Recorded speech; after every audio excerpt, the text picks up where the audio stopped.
A University of Ottawa professor was suspended last month for using the N-word in class.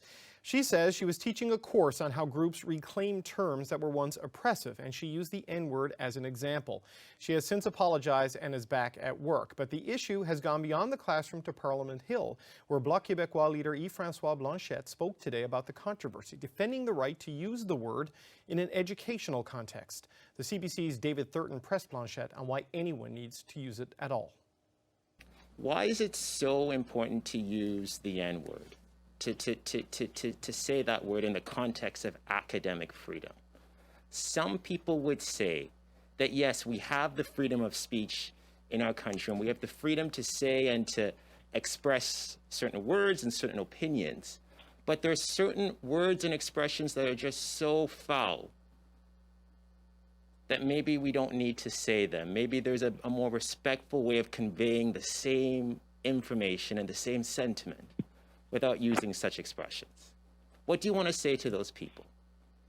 I'm sorry, I have to say that you have very rightfully expressed your sensibility and opinion, which I respect absolutely, but which I do not share. Green Party leader Annamie tweeted her response to Blanchet, inviting him to call her to discuss why the N-word remains painful for so many.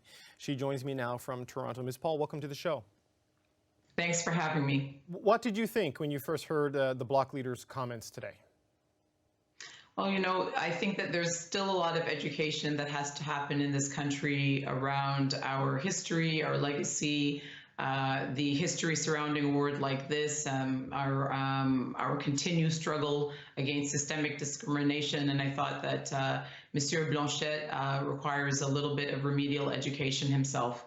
He says the word should be allowed to be used in an educational context. What do you make of him making that distinction?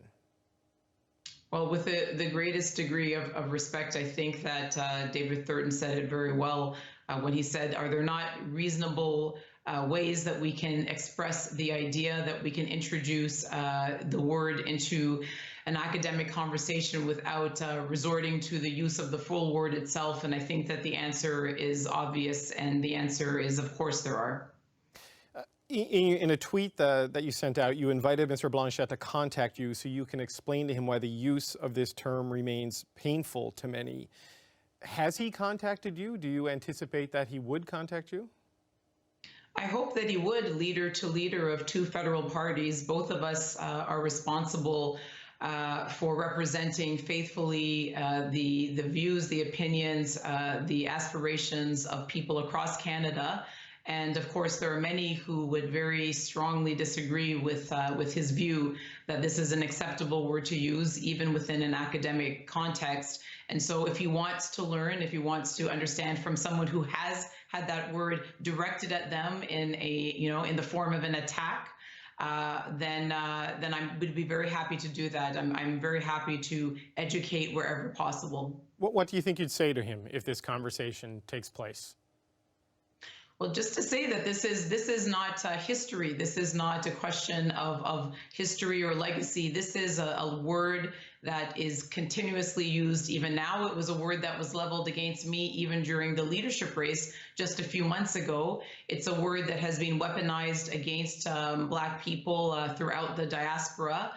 It's a word that's used before violent acts are committed against us. And in an era of heightened awareness of systemic racism and the impact it has had on Black lives across Canada, I'm hoping that our leadership will be much more sensitive to the use of these words, and much more consultative with the community about what they would like.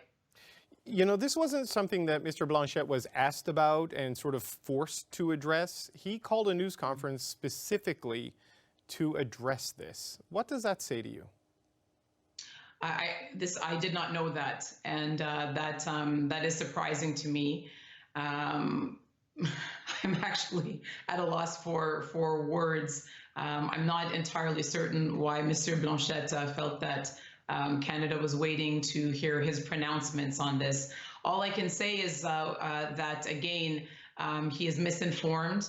This is a word that is still used in many places around the world before bodily harm or physical or mental harm is done to people of color. It's a word that's being leveled against me. Actually, 2 of the 3 times the word was leveled against me, it was right near the campus. Once near the campus of the University of Ottawa by a student, and the other time right near the campus of Princeton University by a student.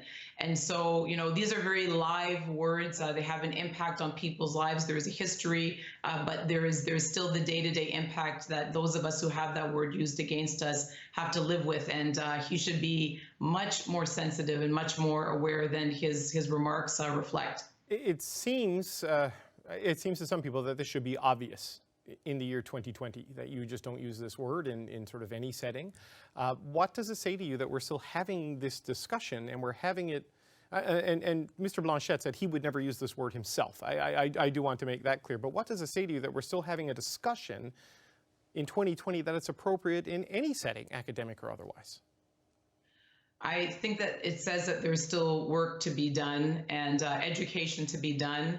It's certainly not, it doesn't behoove Black people to have to educate, but those like me who've accepted that there are many people who are willing to learn, who simply don't realize the hurt and the harm that the use of a word like that provokes within the community.